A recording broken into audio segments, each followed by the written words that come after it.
ඔයාගේ වටේ ඉන්න අය ඔයාට ඉරිසියා කරනවද? ඒගොල්ලෝ ඇත්තටම ඔයාගේ යාළුවෝමයි කියලා ඔයාට විශ්වාසද? තරහකාරයෝ වගේම යාළුවෝ විදිහට ඉන්න අයත් ඔයාට ඉරිසියා කරනවා වෙන්න පුළුවන්. ඉතින් ඔයාගේ ළඟම අය ඔයා එක්ක ගනුදෙනු කරන අය ඔයාට ඉරිසියයිද කියලා හරියටම දැනගන්නේ කොහොමද? ඔන්න අපි මේ කියන්න යන්නේ ඉරිසියාකාරයෝ හරියටම හඳුනගන්න පුළුවන් ක්‍රම 10ක් ගැන. ඉරිසියාකාරයෝ ඔයාගේ ජයග්‍රහණ අවතක්සේරු කරනවා. ඔයාට ඉරිසියා කරන කෙනෙක් හුඟක් වෙලාවට ඔයාගේ සාර්ථකත්වය සමරන්න එකතු වෙන්නේ නැහැ. ඉරිසියාකාරයෙක් ඔයාට උණුසුම් විදියට සුබ පතනවා වෙනුවට ඒක ලොකු දෙයක් නෙවෙයි ඕනම කෙනෙකුට ඒක පුළුවන් වගේ දේවල් කියනවා. මොකද ඉරිසියාකාරයෙක් කැමති නැහැ එයාට වඩා ඔයා ඉහළයි කියලා පිළිගන්න. ඉතින් ඔයාගේ ජයග්‍රහණයක් කියන්නේ තමන්ගේ පරාජයක් කියලා තමයි ඉරිසියාකාරයෙක් හිතන්නේ. ඒක නිසා ඔයාගේ ජයග්‍රහණයකදී ඔයාව පහත් කරලා කතා කරන එක ඉරිසියාකාරයෙකුගේ සාමාන්‍ය හැසිරීමක්.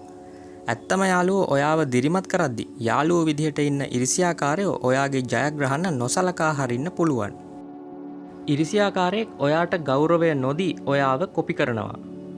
ඔයා නොහිතුවට අනුකරණය කියන්නේ ඉරිසියාවේ ලක්ෂණයක්. කවුරු හරි ඔයාට ඉරිසියා කරනකොට ඒ කෙනා ඔයාගේ ඇඳුම්, විලාසිතා, කොණ්ඩමෝස්තර, විනෝදාංශ, ඔයා කතා කරන විදිය පවා කොපි කරන්න පටන් ගන්නවා. ඔයාට කැමති කෙනෙක් ඔයාව කොපි කරන එක සාමාන්‍ය දෙයක් වුණත් ඉරිසියාකාරයෙක් කොපි කරද්දි ඔයාට ඒ වෙනස හොඳට හඳුනගන්න පුළුවන්. මොකද ඉරිසියාකාරයෙක් ඔයාව කොපි කරන්නේ ඔයාට සමාන වෙලා ඔයා එක්ක තරඟ කරන්න අවශ්‍ය නිසා. ඔයාට ලැබෙන ප්‍රශංසාව එයාටත් ගන්න ඕනේ නිසා. එයාටත් ඔයාට ලැබෙන අවධානය, ප්‍රශංසාව, සැලකිල්ල අවශ්‍යයි. ඒත් ඉරිසියාකාරයෙක් කවදාවත් කියන්නේ නැහැ ඔයාගෙන් ඉගෙන ගත්තා කියලා.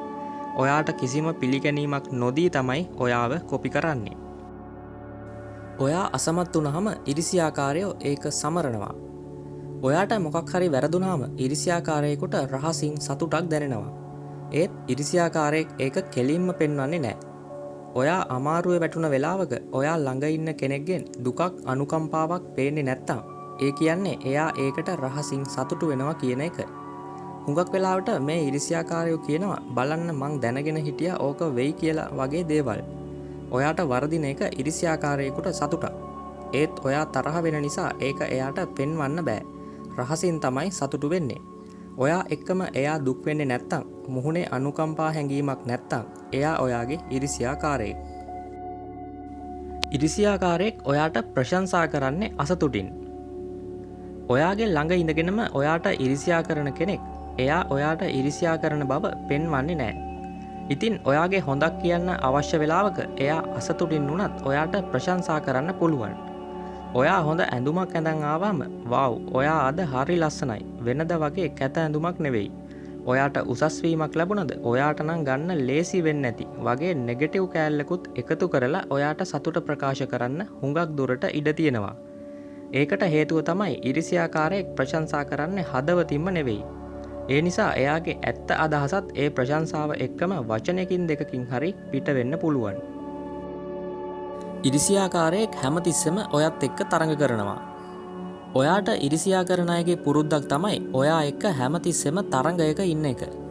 ඔයා මොකක් හරි දෙයක් ලබා ගත්තා නම් ඉරිසියාකාරයාත් ඒකට ගැලපෙන්න ඔයාව පාස් කරලා ගිහින් ඒ දේ ලබා ගන්න උත්සාහ කරනවා.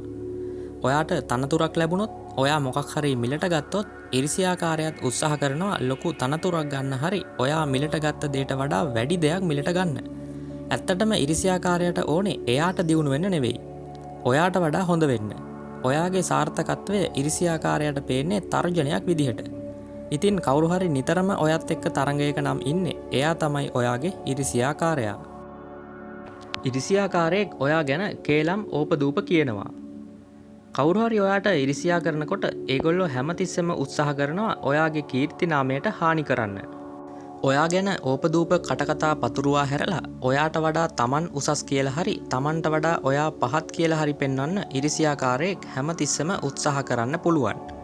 ඒ වෙනුවෙන් ඔයාගේ අඩුපාඩු වැඩි කරලා කියන්න ඉරිසියාකාරයෝ පෙළඹෙනවා. ඉතින් මේ ඉරිසියාකාරයෝ ඔයා ඉස්සරහා හොඳ යාළුවෝ වගේ හැසිරිලා ඔයා නැති තැන ඔයා ගැන කේලම් කියන්න පුළුවන්. තරහකාරයෙක් කෙලින් පහර දුන්නට ඉරිසියාකාරයෙක් හැමතිස්සෙම පහර දෙන්නේ රහසින්. ඔයා ගැන කේලම් කියන කෙනෙක් කියන්නෙම ඔයාගේ ඉරිසියාකාරයෙක් තමයි. ඉරිසියාකාරයා ඔයා කරන හැම දෙම විවේචනය කරනවා. ඔයාට ඉරිසියා කරන අය හැමතිස්සෙම වගේ ඔයාගේ වැරදි හොයනවා. ඉතින් ඔයාගේ කිසිම වැරද්දක් නැත්තම් ඔයාගේ ඇඳුම්, කතා කරන විදිහ, ඇවිදින විදිහ හරි විවේචනය කරනවා. ඔයා කරන කිසිම දෙයකින් ඉරිසියාකාරයෙක් සෑහීමකටපත් වෙන්නේ නැහැ. මේ විවේචනය ඇත්තටම ඔයාගේ අඩුපාඩු හදාගන්න ඔයාට හිතවත් කමින් කරන දෙයක් නෙවෙයි. විවේචනය කරලා ඔයාව මානසිකව පහතට ඇදලා දාන්න තමයි ඉරිසියාකාරයන්ට ඕනේ. ඒත් මෙහෙම විවේචනය කරද්දි ඉරිසියාකාරයෙක් කියන්න පුළුවන් මම ඔයාගේ හොඳට කියන්නේ මගේ යාළුවෙක් නිසයි කියන්නේ වගේ දේවල්. ඒත් හැඟීම් වලින් එහෙම නෙවෙයි කියලා ඔයාට තේරුම් ගන්න පුළුවන් වෙයි. ඉරිසියාකාරයෝ බොරු සහයෝගයක් පෙන්වනවා. ඔයාට ඉරිසියා කරන කෙනෙක් ඔයා ගැන සතුටු වෙන බව මවා පාන්න ඉඩ තියෙනවා. මොකද ඉරිසියාකාරයෙක් පෙනී ඉන්නේ ඔයාගේ යාළුවෙක් විදිහට නිසා.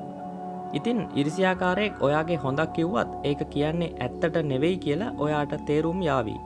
hina වුණත් ඒ hinaවේ ව්‍යාජ බවක් අඳුනගන්න පුළුවන් වෙයි. එහෙම නැත්තම් ලොකු අගය කිරීමක් වෙනුවට හොඳයි, නියමයි වගේ කෙටි අගය කිරීමක් විතරක් කරන්නත් පුළුවන්. මොකද ඔයා යාළුවෙක් නිසා ඔයාව අගය කරන්න ඕන වුණත් ඇත්තටම ඉරිසියාවක් තියෙන නිසා ඒ අගය කිරීම හදවතින්ම එන්නේ නැහැ. ඒ නිසාම ඔයාගේ ජයග්‍රහණයක් ගැන කියද්දි ඉරිසියාකාරයෙක් ඒ මාතෘකාව ඉක්මනට වෙනස් කරන්නත් ඉඩ තියෙනවා.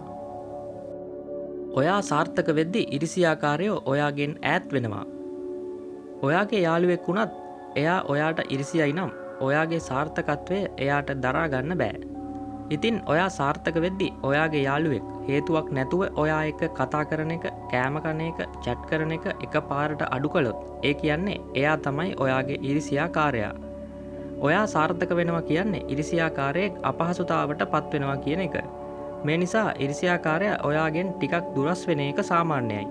වෙනදා hina වෙලා කතා කරන කෙනා එකපාරට කතා නොකර අහක බලාගෙන ගියොත්, බොරු බිසී බවක් පෙන්නුවොත් ඔයාට ඒක හඳුනගන්න අමාරු වෙන එකක් නෑ. ඉරිසියාකාරයෝ නිතරම තමන්ව ඔයා එක්ක සංසන්දනය කරනවා. හිතේ ඉරිසියාවක් නැති කෙනෙකුට අනිත් කෙනෙකුට සාපේක්ෂව තමන්ව මනින්න අවශ්‍යතාවක් ඇති වෙන්නේ නැහැ. ඒත් ඉරිසියාකාරයෙකුට හැමතිස්සෙම තමන්ගේ ජීවිතය ඔයාගේ ජීවිතයත් එක්ක මනින්න හිතෙන්න පුළුවන්.